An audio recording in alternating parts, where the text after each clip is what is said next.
당뇨 환자의 약 34% 암으로 죽더라. 일본 당뇨 환자 얼마나 되시는지 혹시 아십니까?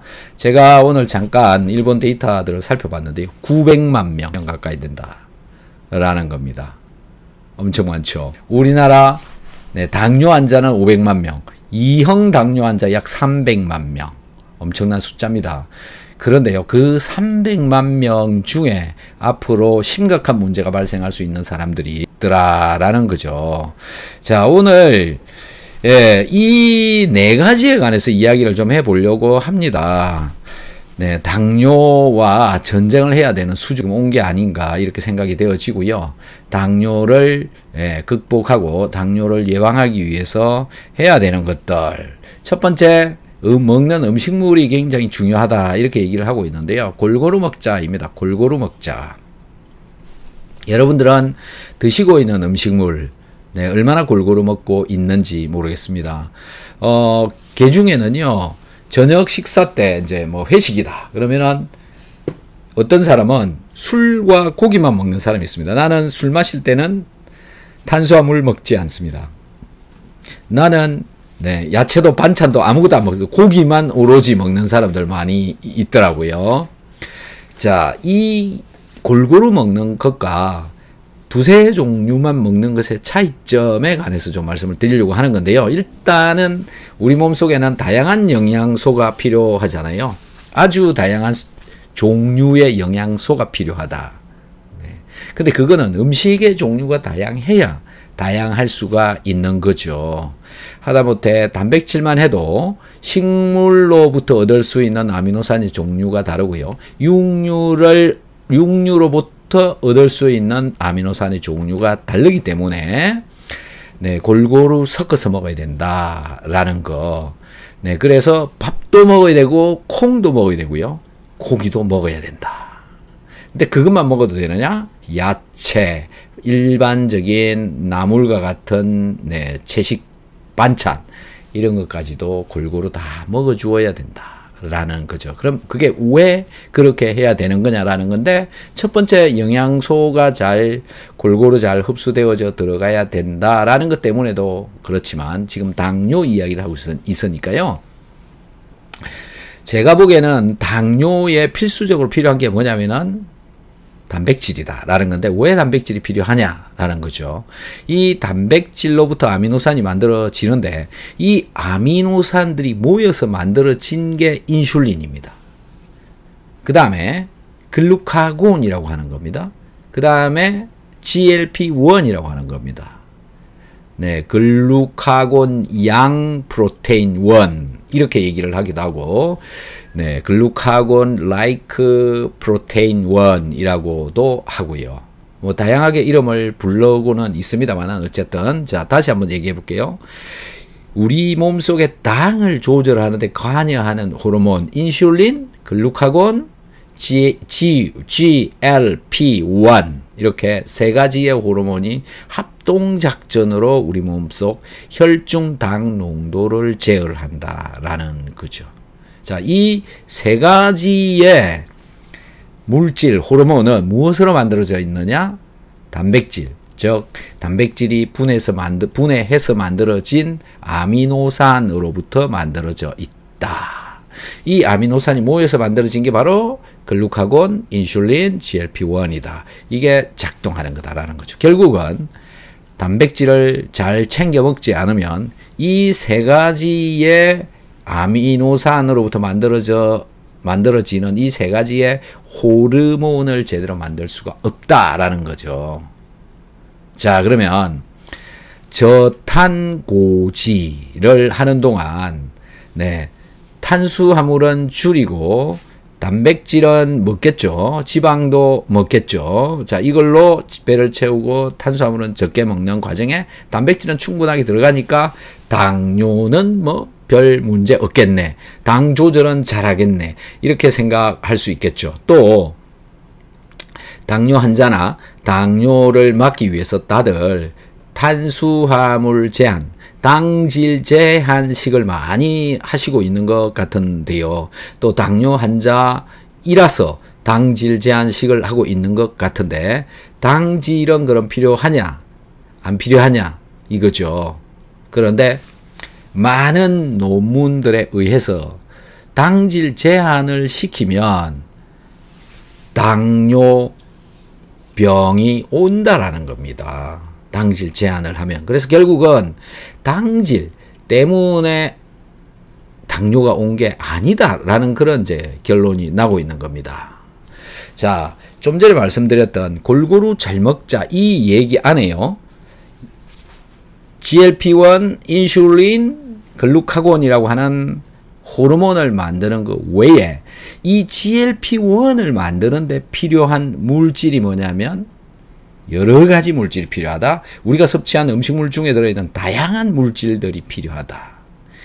이게 바로 TGR5라고 하는 그런 이 호르몬, 일종의 이제 또 다른 호르몬인데 그걸 만들어내고 그걸로 인해서 GLP-1을 분비를 시키기 위해 필요한 거다. 좀 어렵지만은요. 우리가 먹고 있는 음식물 중에 들어있는 다양한 물질들로 인해서 GLP-1이 분비되어져 나온다라는 겁니다. 즉 입으로 들어간 다양한 물질이 장을 통과하고 대장을 통과하는 동안 GLP-1이 분비되어져 나온다.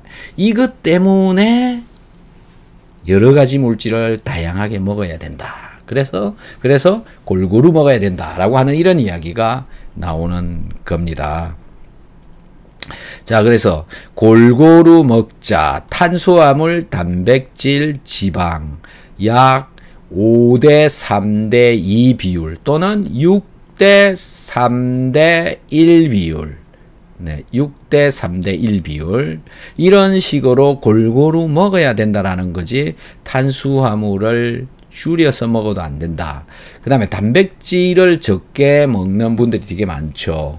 뭐 단백질이 부족해서 없어서 적게 드시는 분들도 있고 이건 다양한 것 같습니다. 또 특히 육식을 하지 않는 것 때문에 단백질을 제대로 챙겨 먹지 못하는 분도 있는 것 같은데요.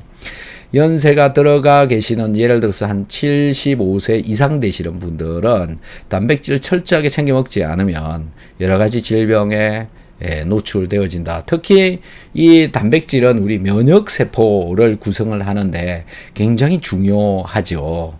그 다음에 우리 몸 전체 중에 수분을 제외하고 나머지 제일 많이 들어있는 게 단백질입니다. 단백질이 없는 데가 없습니다. 머리끝부터 발끝까지 단백질인데요. 이 단백질은 엄청 중요한 물질임에 틀림이 없다. 그래서 단백질을 잘 챙겨 먹어야 된다. 지금 이 탄단지 중에서 제가 볼 때는 가장 중요한 물질은 단백질인 것 같습니다. 네. 자, 그래서 골고루 먹자. 당뇨로부터 이 탈출을 하려면 골고루 먹자라는 거고요. 그 다음에 이제 한 가지가 식이섬유질입니다. 자, 이 식이섬유질은 그럼 왜 먹으라고 그러느냐라는 거죠. 여러분들은 식이섬유질을 잘 드시고 계십니까? 식이섬유질의 양은 하루에 얼마나 먹어야 된다고 생각하십니까? 네, 약 450g 정도씩 먹어야 된다. 이렇게 되어져 있습니다. 엄청 많은 양이죠. 이 식이섬유질은 당뇨하고는 어떤 관계성을 가지고 있느냐라는 건데, 입속으로 들어간 식이섬유질은 우리 몸속에서 분해가 되어지지 않고 소장, 위장, 소장, 대장으로 갔다가 직장으로 갔다가 변으로 빠져나갑니다. 이렇게 나가버리게 되는 거죠. 나가는 동안 각종 물질들을 붙잡고 아래로 내려갑니다. 이것 때문에 무슨 일이 벌어지냐면 아까 말씀드린 호르몬 GLP-1 분비가 훨씬 더 잘 된다. 여기에서 영향을 주는 게 바로 담즙산이라고 하는 겁니다. 담즙산을 식이섬유질이 붙잡고 직장까지, 대장, 직장까지 끌고 내려가야 GLP-1 호르몬 분비가 잘 되어진다. 이 GLP-1이 잘 분비되어지면 글루카곤과 인슐린 분비 조절을 굉장히 잘한다 라는 겁니다. 그래서 식이섬유질을 챙겨 먹는 것은 당뇨 환자에 있어서는 첫 번째로 중요한 거다. 이렇게 생각이 되어집니다. 그리고요, 혈당 농도를 조절을 하는 데 있어서 식이섬유질이 충분하게 들어있으면 갑자기 혈당이 올라가는 것을 막아줄 수가 있습니다. 자, 올라간다. 이게 뭡니까? 당뇨잖아요. 혈당 농도가 올라가는 것 때문에 당에 문제가 발생하는 거니까 혈당 농도가 올라가지 않도록 하는 게 중요한 거잖아요. 그래서 일반적으로 식전 공복 혈당 100에서 110 정도인데 주로 뭐 제가 보는 그 기준은 100입니다. 아침에 일어나서 공복 혈당 100, 식후 1시간 후에 혈당 140, 주로 뭐 110, 150 여기까지도 이렇게 좀 봐주는 분들도 있는데요. 저는 제 생각에는 100 정도와 식후 140 정도가 적합하지 않느냐 이렇게 생각이 되어집니다. 자, 식후에 140 정도를 유지를 하는 방법 중에 한 개가 뭐냐면 식이섬유질을 먹는 거다. 식이섬유질을 섭취를 하게 되면 내가 섭취한 탄수화물, 밥, 감자, 고구마 이런 거 있잖아요. 얘가 식이섬유질하고 같이 이렇게 범벅이 되어집니다. 그래서 식이섬유질한테 밥, 감자, 고구마가 이렇게 붙잡혀 있게 되는 겁니다. 그리고 얘네들이 천천히 혈중으로 흡수되어져 들어간다라는 거죠. 그래서 식이섬유질을 제대로 챙겨 드셔야 갑자기 혈당이 올라가는 150, 200 이렇게 올라가는 것을 막아줄 수가 있다라는 거죠. 식이섬유질 잘 챙겨서 드시는 게 좋다라는 건데요. 그 비율이 탄수화물, 단백질 이런 거에 2배를 먹으라라는 겁니다. 탄수화물, 단백질 1대 1대 식이섬유질 2 이런 비율로 먹으라라고 얘기를 하고 있는 겁니다. 야채 열심히 드시고요. 또 당뇨 환자는 특히 뭐 현미를 먹어야 되는 그런 현미가 도움이 많이 된다 이렇게 되어져 있죠. 그리고 이제 식이섬유질 열심히 먹고요. 그 다음에 중요한 게 제가 보기에는 이 소화가 잘 되어야 된다라고 생각합니다. 여기 있는 소화가 잘 되어야 된다. 왜 그러냐라는 건데요. 아까 골고루 먹자라는 거 먹었는데요.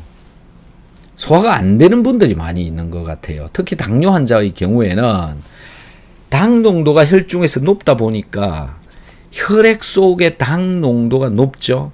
또 몸속에서 에너지도 충분하게 만들어지지 않죠. 당 소비가 안 되니까 체온 떨어지죠. 이런 상황이 되다 보니까 이 소화 효소의 분비, 그 다음에 내 몸속에서 위산의 분비 이런 것들도 제대로 되어지지 않는다. 그것 때문에 위장병을 많이 가지고 있다라는 거죠. 당뇨 환자의 70% 정도가 소화기관의 질병을 가지고 있다라는 겁니다. 자, 그래서 결국은 제가 보는 관점에서는 소화가 안 되는 것 때문에 당뇨가 문제가 발생하지 않았을까 이렇게 생각을 합니다. 자, 이 이야기는 우선 당뇨 환자의 경우에 첫 번째로 또 해야 되는 일이 뭐냐면은 소화를 잘 되게 하자라는 겁니다. 소화를 잘 되게 하자. 소화를 잘 되게 하려면 어떻게 해야 되는 겁니까? 위산 분비 잘 되도록 하고 그 다음에 소화 효소 잘 나오도록 하고 이걸 해줘야 되는 거죠. 자, 위산 분비 잘 되게 하려면은 소금도 잘 챙겨 먹어야 되는 거고요. 그 다음에 비타민C도 잘 챙겨 먹어야 되는 것이고요. 자, 위산이 만들어지지 않더라도 얘네들만 먹어주어도 위산이 자동으로 만들어진다라는 거죠. 그 다음에 소화 효소제를 같이 먹어줘 버린다라는 겁니다. 내 몸에 소화가 제대로 되고 있는지 소화 효소가 제대로 나오고 있는지 잘 모른다. 그래서 소화 효소제를 아예 먹어버리자. 그래서 비타민C, 소금, 소화 효소제 이런 것들을 챙겨 먹으면 일단 소화는 잘 되는 것으로 이렇게 판단해도 되지 않느냐. 그러면서 혈당이 어떻게 변해가는지를 살펴보면 될 것 같은데요. 제가 아는 분 중에서는 혈압도 있고 혈당도 있고 고지혈증도 있었습니다. 1년 동안 비오유키소를 열심히 먹었습니다. 지금 58세이신데 체중 10kg 뺐습니다. 10kg. 당연히 당뇨 약 끊었습니다. 혈압 내려가 버렸습니다. 고지혈증 약 끊어버렸습니다. 그런 일이 벌어진다라는 거죠. 결국 소화가 잘 되어야 된다. 그분 소화가 안 되었고요. 몸에 힘이 하나도 없는 분이었습니다. 비닐봉지, 시장 봐오는 비닐봉지도 들지를 못하는 그런 분이었다라는 겁니다. 자, 그래서 소화가 잘 되도록 만드는 게 저는 첫 번째 내 당뇨를 해결해 가는 길이지 않느냐 이렇게 생각을 합니다. 그리고 소화가 잘 되어져서 여러 가지 물질들이 장으로 내려가야 또 GLP-1 분비가 잘 되고 GLP-1 분비가 잘 되면 인슐린과 글루카곤 조절이 제대로 되어진다. 이걸로 인해서 나는 당뇨를 극복해 갈 수가 있다. 그래서 소화 잘 되는 거 굉장히 중요하고요. 그 다음에 이제 산소가 잘 들어가게 하자라는 겁니다. 산소 잘 들어가게 하려면 어떻게 해야 되나요? 여러분들은 어떻게 하나요? 산소. 네, 산에 가서 숨을 쉬나요? 네, 산소 호흡기를 코에다가 이렇게 대가지고 살아야 되나요? 네, 산소를 잘 들어가게 하는 방법, 운동하는 거다. 운동을 하면 폐 활량이 커지죠. 폐가 올라갔다 내려갔다 하는 게 속도가 빨라지죠. 네, 그리고 산소 부족 때문에 물론 그런 현상이 나타나긴 합니다만은, 자, 산소가 많이 들어가도록 하려면 근육이 움직여야 됩니다. 근육이 움직이려면 포도당이 소모가 돼야 됩니다. 즉 산소와 포도당 소모가 훨씬 더 잘 되어지기 때문에 당을 떨어뜨릴 수가 있는 거다라는 거죠. 그래서 운동해라 라고 하는 이유는 체온을 높이는 것도 당연히 해야 되는 거고요. 아까 암의 경우에 체온이 올라가야 된다 그랬죠. 그래서 암을 가지고 있는 경우엔 무조건 운동을 열심히 해야 된다. 하루 종일 운동을 해야 된다라고 저는 생각을 합니다. 자, 운동을 해서 산소가 잘 들어가게 되니까 포도당 소모가 잘 되니까 당연히 혈당은 떨어지게 되어져 있다. 이렇게 당뇨와의 전쟁에 있어서는 이 네 가지 열심히 해야 되지 않느냐라는 겁니다. 다시 한번 골고루 먹자. 왜? 호르몬 분비를 잘 되게 하기 위해서.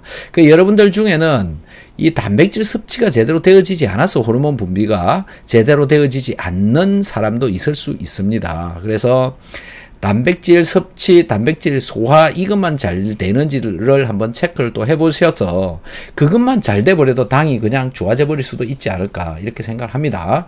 그 다음에 식이섬유질 열심히 먹자. 네, 이 두 가지 먹는 거 가지고는 GLP-1 분비, 그 다음에 글루카곤, 인슐린 분비가 잘 되도록 하는데 도움이 되는 거다. 그래서 잘 먹어야 된다.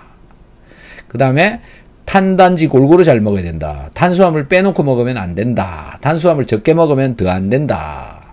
네, 내당능이 악화되어져 버린다라는 겁니다. 탄수화물 빼놓고 먹으면. 그 다음에 먹는데 소화가 잘 돼야 된다.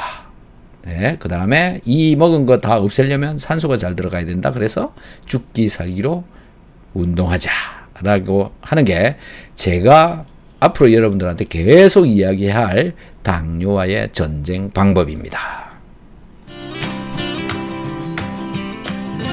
이 데이터를 보고 제가 제목에 달아 놓은 겁니다. 일본인 당뇨병 환자의 사인 왜 죽냐 이거죠. 일본인 당뇨 환자들 왜 죽었냐? 1991년도부터 2000년도까지 일본 당뇨병 학회에서 발표한 자료입니다. 1위 악성 신생물 34%. 악성 신생물이 뭐냐면은 암입니다. 당뇨 환자의 34%는 암으로 죽는다. 2위 혈관장애 27%.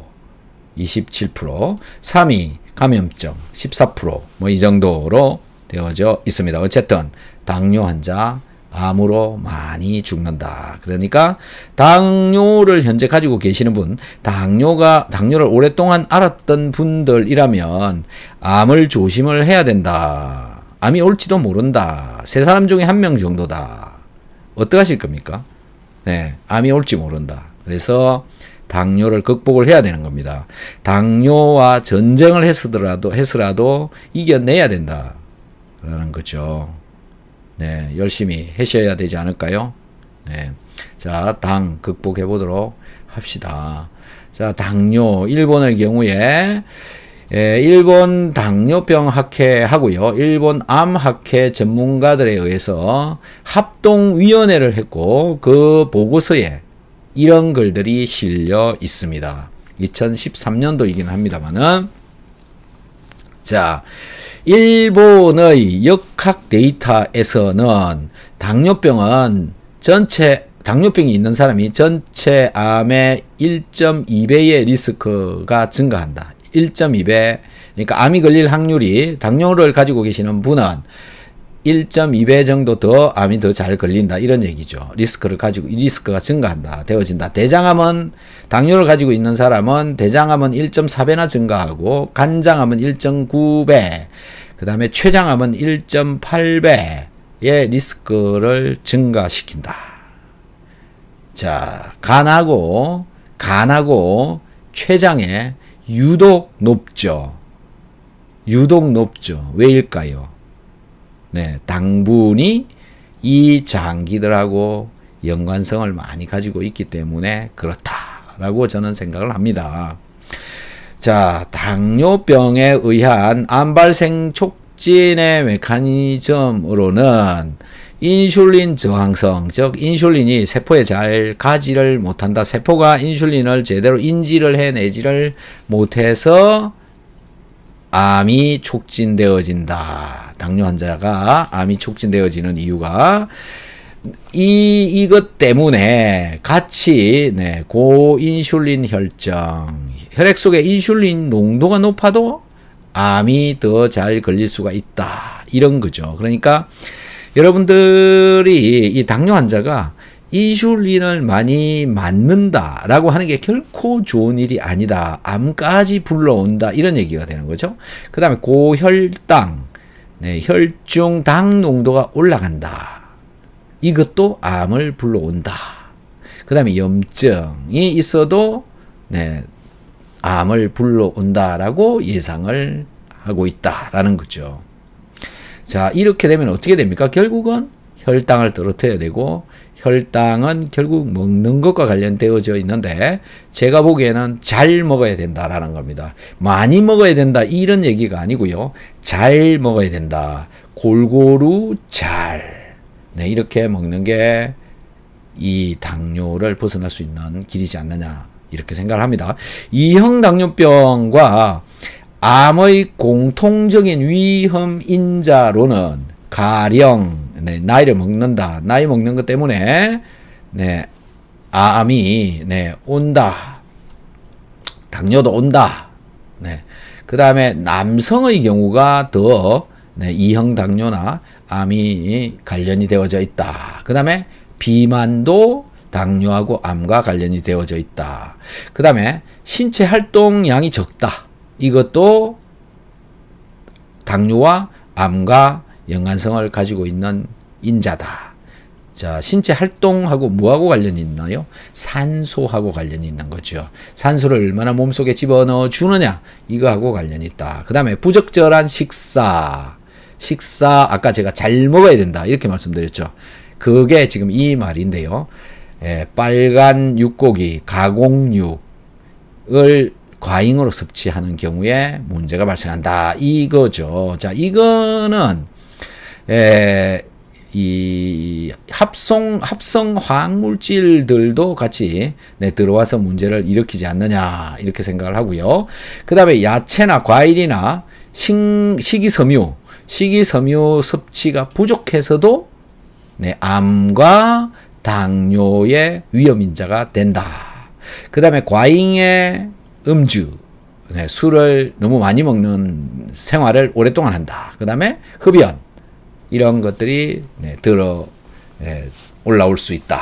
이렇게 얘기를 하고 있습니다. 그래서 이 전체적으로 공통적인 위험인자 안에는 보면 비만, 저신체 활동량, 그 다음에 고기를 많이 먹는다, 야채를 덜 먹는다, 그 다음에 흡연, 술, 전부 산소와 관련이다.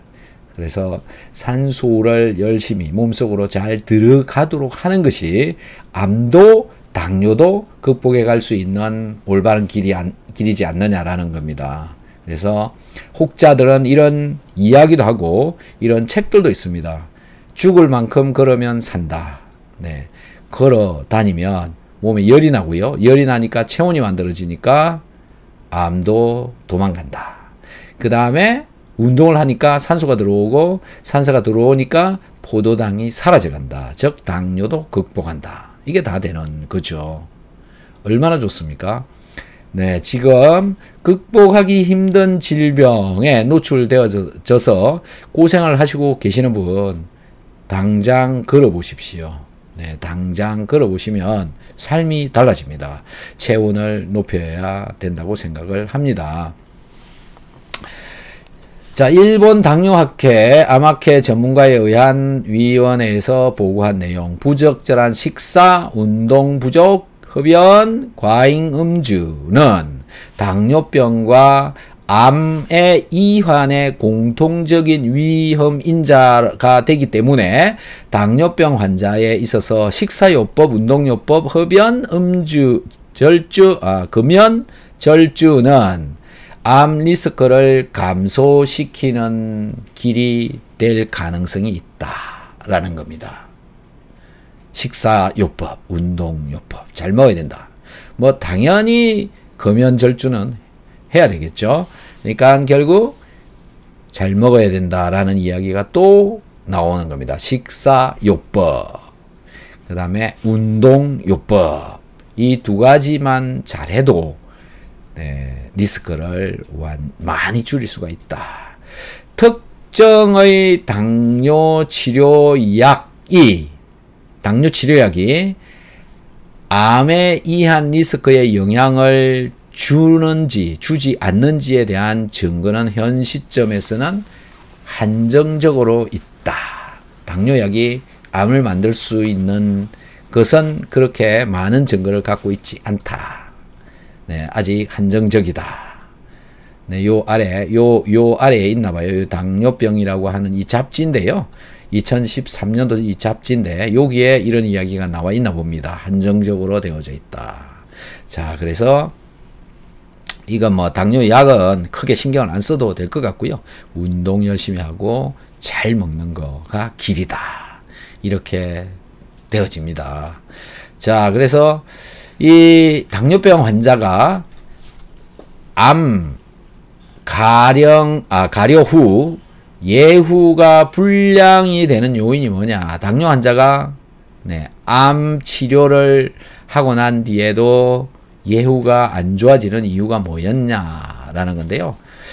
이 뭐 대략적인 예상들인 거죠. 당뇨로 외래에 통원해 있을 때 암이 진행되어서 발견되어지는 경우가 많더라. 당뇨 치료하다가 암이네? 이렇게 되어진 것 때문에 이런 결과가 나온다. 또는 합병증으로 혈관 병변이 있어서 당뇨에 의해서 합병증이 생기고 혈관에 이제 어떤 병적인 변화가 있어서 강력한 치료를 하지 못한 가능성이 있다. 그 다음에 당뇨 고혈당 때문에 항암 치료의 효과가 저하되었다.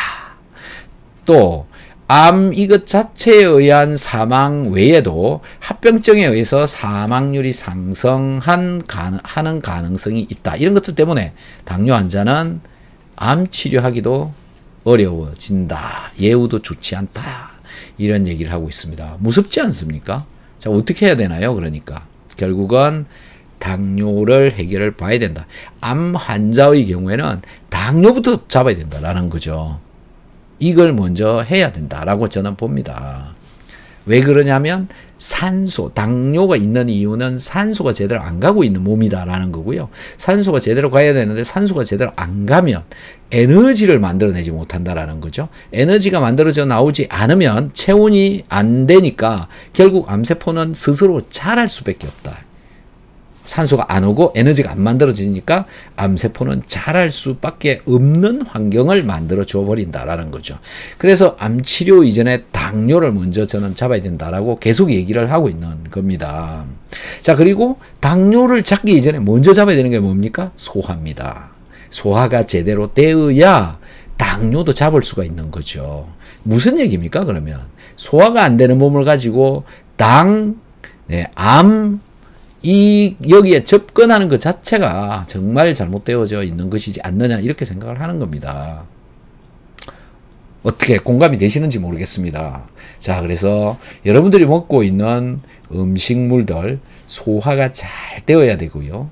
좋은 식사, 그러니까는 잘 먹는 식사, 이게 중요한 거다라고 생각을 합니다.